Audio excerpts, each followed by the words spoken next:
Great. Hey there, everybody. I'm Kelly Folletto with the Grit, Guts, and Courage Show. And this is the show where we talk to people who have been through some sort of challenge in their life and they faced it with grit, guts, and courage. And today, my guest is a very special friend of mine, Elizabeth Duncan Hawker. So welcome, Elizabeth. Oh my goodness, it's so good to see you, Kelly. Thank you for having me. Thank you for being here.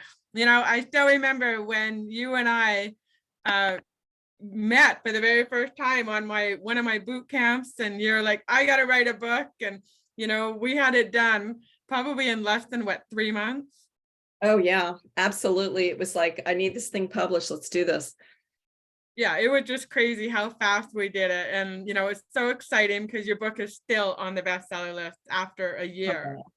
I know. Yeah, So it's a lot of fun. Well, you met the deadline too, because my book is on collecting true friends. And you were like, when do you need it published? And we didn't have much time because July 31st, I think that was the date, was International Friendship Day. And that was like 5 weeks away. And I'm like, can you publish it for that? I mean, I don't recommend anybody do it that way, but that's, talk about a grit courage moment, right? I mean, you and I just jumped in and said, we don't know how we're doing this, but it makes sense. We got to do it. Well, that's what happens when you work with people who like to get shit done, right? Right, get it done. Get it done. Okay, Elizabeth, tell us the story that you want to share about grit, guts, and courage. Well, you know, it goes back to how my youth started, and that's the impetus of the book. So I'm gonna give you a snippet of that. But my father moved us 7 times before we got into high school. And because we kept constantly moving, I had to make a decision. What am I going to do? I have no friends here. I'm new to the neighborhood. And as the book talks about, I mentioned, you know, so I'm a tall redhead. I had lots of freckles back then. I'm very pale. So redheads we weren't popular back then. So we weren't called gingers, and people didn't know what we were. So all they looked at me was like, who is this weird looking little kid that's come to the new school? So it was very hard. And I had a decision to make, like we all do in life. And that's what I want your listeners to realize today, is you all have a decision how you're going to meet that challenge. Are you going to meet it with grit and courage? Are you going to be like, well, nobody likes me, so I'm going to be unliked and I'm going to be over here? So instead, I had to learn the art of what I call collecting true friends. And that is, how do you make yourself appealable? How do you make yourself memorable in a great way? Because we all can be memorable, but we want to be memorable in a great way. And how do we show up to do that? So that was where the impetus of the book came from. That was how my lifestyle has been through my work career. So flash forward to now, I'm in my late 40s and I realize, okay, I've been in a corporate career working 60-hour work weeks, raising 3 daughters, keeping a marriage together, being a good daughter, being a good Samaritan, all the stuff that women are required to do, because we are the glues of our households and we're the glues of our family, even though we have equality. And, you know, I was facing that point in my life. I'm like, okay, I'm financially meeting my objectives, but emotionally, I'm not happy anymore. Where do I want to be? And what do I want the next 5 years to look like?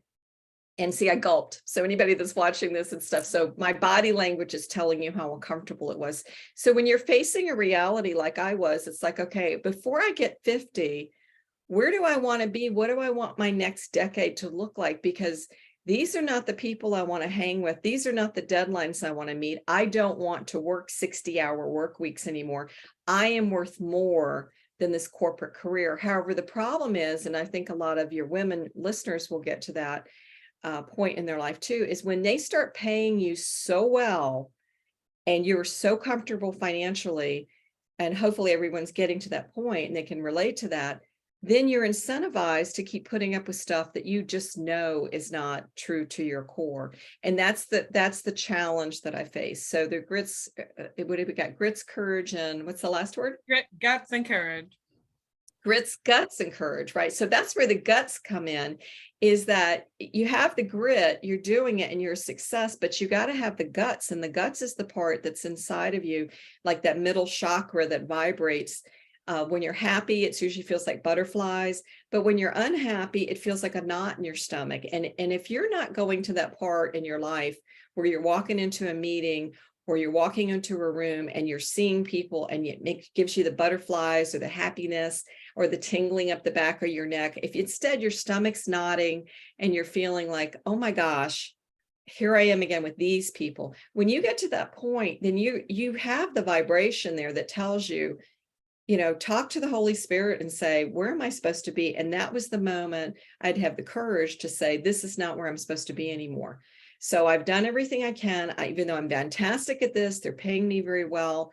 I'm a rock star here. So what I tell my clients is I tell them, I said, just because you can do something doesn't mean you should do it.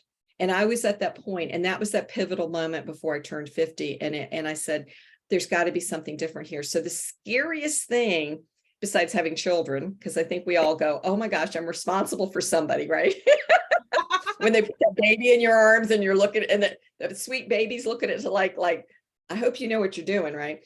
So the other scariest thing was when I made that decision to resign, and they were shocked. I mean, they had my next promotion lined up and they had the interview date set. I mean, they were like, you're the one with the credentials, here's the date. And I'll never forget it, because there's like, here's the date, December 8th. And for us that are, devout, that's the Immaculate Conception. So I'm going, okay, there's another message, like maybe woo, pay attention to this. And as that date came sooner and sooner, because I'd already quit, and they were like, well, we're going to give you a month because you're going to apply for this and stuff. And as that date kept coming, I had that knot in my stomach we're talking about. And I was like, this is not where I'm supposed to be. And then they moved my interview. They said, with the holidays coming, we're going to move it to January 3rd. And let me tell you, over the next few weeks, I realized that I do not need to take another promotion. I do not need to stay there. I need to move on. And I filed, there's the courage part. I filed my LLC on December, I think it was the December 8th that night. And it was, so the day I'm supposed to have the interview, I'm filing for Red Hawk Strategic Solutions, and I'm opening up my own company, scared to death, put in the paper, did it online, sent in my $50. That's what it costs here in America to open up an LLC. And I promptly went in the bathroom and threw up. I mean, it was like, what have I done? What do I know about starting a business? So that's what I want to share with everybody is the grits. We got grits and courage. Yeah. I'm going to get this, grits, guts, and courage. So you can have the courage to do something, but you got to have the grit that then, like, when you jump in there, like, this is going to make sense. And I actually put in the book, my Collecting True Friends book, that there was one of my friends, work colleague, and she was the one that said to me, instead of taking another promotion, why don't you go do your own consulting training company? And I laughed at her. I'm like, Lisa, you're crazy. Like, seriously, all I've ever been is I've worked for somebody. I've worked for big companies. I can't be that. So the next month after I filed, and this was January 2016, I'm downtown introducing myself. I've got business cards, and I'm thinking, yeah, well, now I put myself out there. I have to rebrand myself. So that's courage. And that was one of the scariest things, to stand up when you have no clients, you have a brand new business, and all you have is your experience behind you, and tell people, oh yes, I'm a business consultant, I'm a trainer, I'm a speaker, I'm here to help you. How long you been doing your business? About 10 minutes. I mean, it's like, so that's where your networks come in. And I needed that backup. That's where true friends come in, because that's my whole standing point is you got to have good relationships with people. So I called up a lot of people, and I stood my ground, and I had the courage to see it through, because for the first couple of years as an entrepreneur, you don't make any money. You have so many expenses starting out a business, and you're lucky if you're profitable. So, and then that's the shaky part. Are you going to believe in yourself?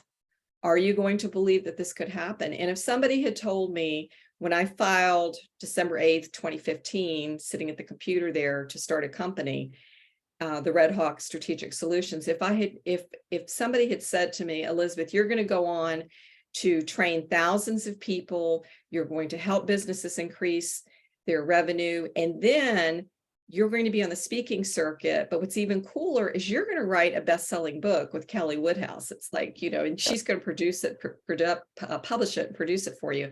I would have said, me as an author? Like, what country, like, what are you smoking? I mean, I wouldn't, So it takes all of it. It takes the grits, it takes the guts, and it takes the courage. And that was the pivotal moment. And if I had not done that, I'm telling you, I probably wouldn't be alive today, because it was sucking all of my energy and my youth and my stamina out of me to work a job that I had just kind of outgrown. And it was a wonderful business, wonderful place, lots of challenges. But there comes a point you need to stand there in your truth. And I stood in my truth, Kelly, and I said, is this where I'm supposed to be? Is this what I'm supposed to do forever? And now when I see my book helping all these people, and I'm on the speaking circuit, thank you. I got it too. I love it. I love it. I love it. I love it. I love it. And Yeah. because of you, we have the bestseller seal on there. And when I'm presenting this and I'm on the stage and people hire me now, they pay me. I'm a paid professional speaker.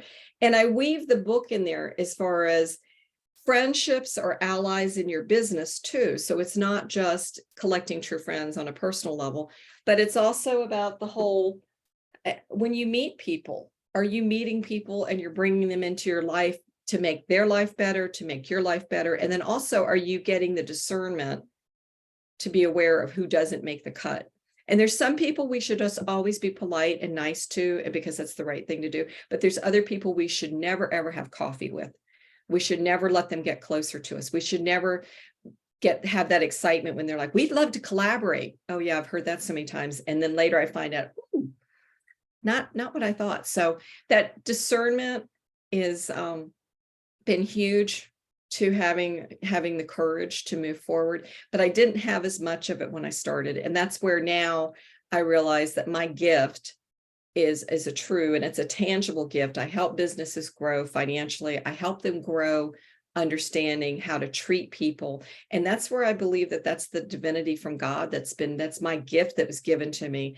And if my father had not moved us 7 times before high school, I probably wouldn't learn the skill sets, and I wouldn't have learned how to become who I am, so that by the time I'm 50, I had that moment to have the courage to do something. So I hope that helps and inspires somebody that they can stand in their truth and say, is this where I'm supposed to be? Just because, remember what I told you, just because you can do something and you're really good at it doesn't mean you should continue to do it. I love your message, and it just brings me right back to 12 years ago, or maybe 13 now, when I was going through my toxic marriage and going through my divorce, and I also had a job, plus I was just starting to be a speaker. And so my boss said to me, because I had the very worst performance review ever in my life, and she said to me, are you going to be excited to come to work on Monday, or relieved if you don't have to? And I was like, oh my gosh, because that question just hit me right to my core, because it was like, I knew I would be relieved, but I was thinking, I'm living in my aunt and uncle's basement, just left my husband 5 months earlier. I have 3 kids to support. And I was like, are you kidding me? You want me to now give up my full-time income? I was like, oh my gosh, how am I going to do this? So that's why I really relate to your story, Elizabeth, because here I was, a single mom with 3 kids, going to be an entrepreneur with very little child support. And so I totally get it.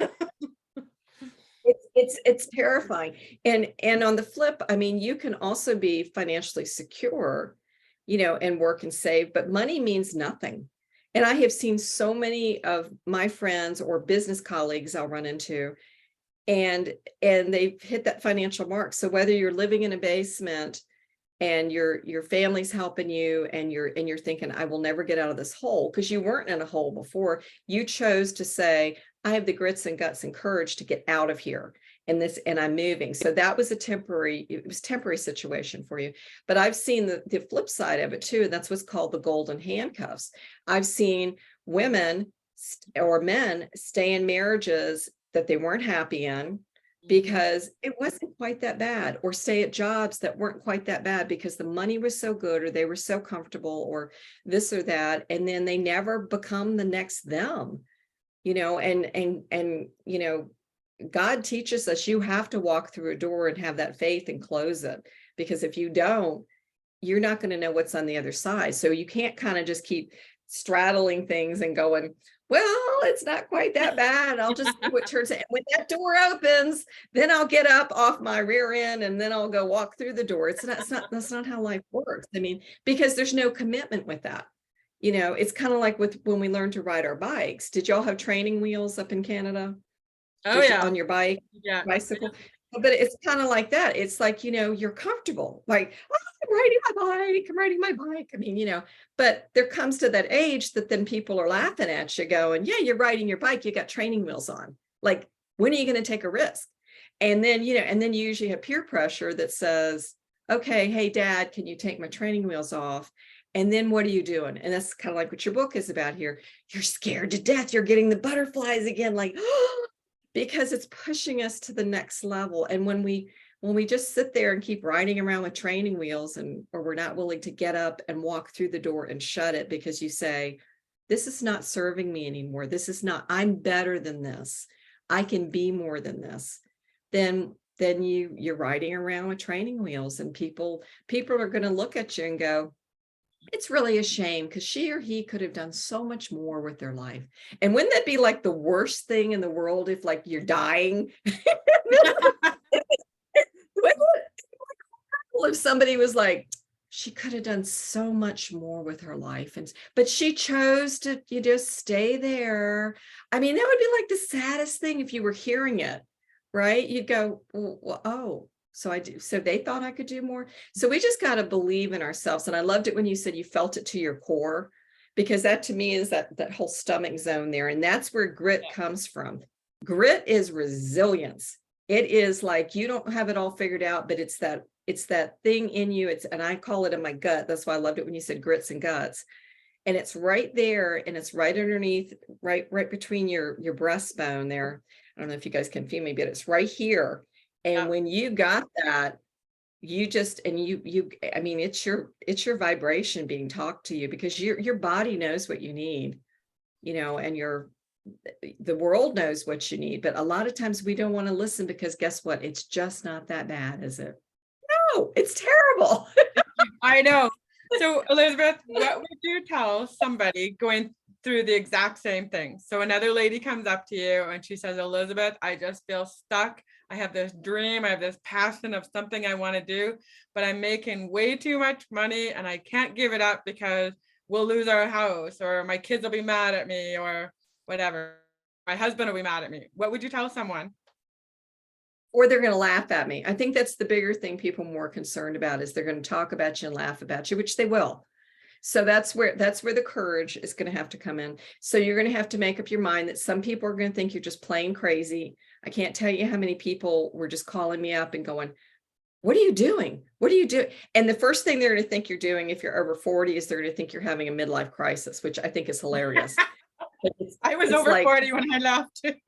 Right? So they all go to that. And I'm thinking, really? Because a 25-year-old has 5 jobs before they're 25, and nobody thinks that's a problem, right? And maybe 10 jobs by the time they're 35. And everybody goes, that's a real hustler. That's an advancer. Wow, go get her. So I would say, so compare yourself to the younger you, and ask yourself, what do you want your next 10 years to look like? My other advice, though, is really, truly, look at the people that you're surrounding yourself with, because the ones that are trying to tell you that, you know, why are you doing this? You shouldn't do this. You know, a bird in a hand is worth 2 in the bush, and those old horrible things. That doesn't apply to you. It doesn't apply to you. If you know, and of course I'm devout, so I would say, and if you've prayed on it and your intuition and you're being told, do this, move forward, then you need to make sure that you have surrounded yourself with the right people in your life. And if you have a bunch of naysayers, please, it's time to collect some true friends in your life. And just because, and I'm going to leave you with this is really big, particularly women, Just because somebody was your friend 20 years ago doesn't mean that they're a true friend now. It could be that you have outgrown that friend, but you've just kept them because they were in high school with you, that you had babies together, you were on the soccer field, you worked side by side. It doesn't mean that they're a true friend anymore. It could be that your values don't align. So not to sound like a plug, but for a system, get Collecting True Friends. There's a map in there that just guides you every chapter. And we're going to do an inventory. We're going to look at your values. We're going to look at the alignment. Because once you get a core of people around you that are going to tell you the truth, but they're going to tell it in a way that they want more for you, then all of a sudden your dream to be like, should I leave? Should I do this? Am I crazy to do this? What should I do? All of a sudden you're going to have like your own personal board of directors around you, but from a friend perspective that's going to guide you, and I also go through in there, like if you don't have a finance person in there, and I'm not talking about a financial planner, I'm talking about somebody that really is good with numbers. If you don't have somebody that's really good with explaining things, like maybe a relationship person like me, that needs to be in there. If you don't have somebody that just makes you laugh, okay. So there's a list of kind of people that you need in there. So that board, your own personal board of directors could be the one that guides you through, that says you should do this, and maybe you shouldn't do it. Maybe you're supposed to wait 2 years and save some money. And that might be the answer, because I've seen a lot of people jump immediately. So that's what I would tell the woman who's standing in front of me. I would say, you do need to make sure you're financially responsible. However, who are the people that are guiding you through this? Because you're going to need an inner circle of some really, really super smart people that want your best, not their best, because they're afraid to take those training wheels off, because they want to hold on to that bike forever. And they think you're crazy for taking your training wheels off. So yeah. And we see that all the time. We see that all the time. Why are you leaving? Why are you getting, don't leave that. All sorts of psychological studies have shown that if there's one person sitting in a waiting room and the fire alarm goes off, the person will look around and then get the heck out. 2 people sitting in there, or up to 3 people sitting up there, if the person who knows, and she's like, I need to get out of here, I'm hearing the alarm, that I need to at least check on this. But if they look over at the other person and the other person's like, no, oh, this happens all the time. Do you know that first person will sit there? And they call that boiled frog syndrome. That's another way of saying it. So that's and that's actually in my book too.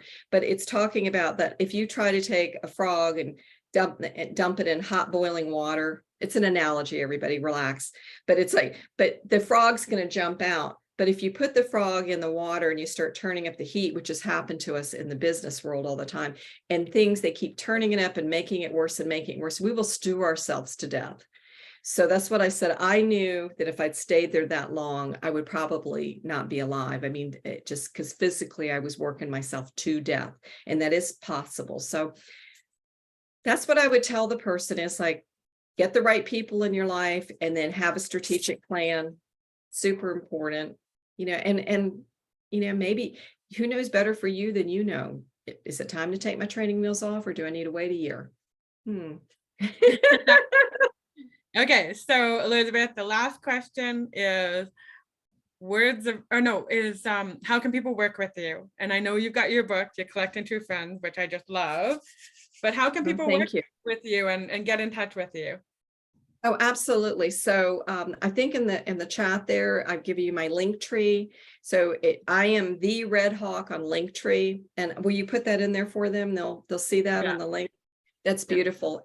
And then also, if you want to reach out to my website, that's ElizabethDuncanHawker.com. So it's Elizabeth and then DuncanHawker.com.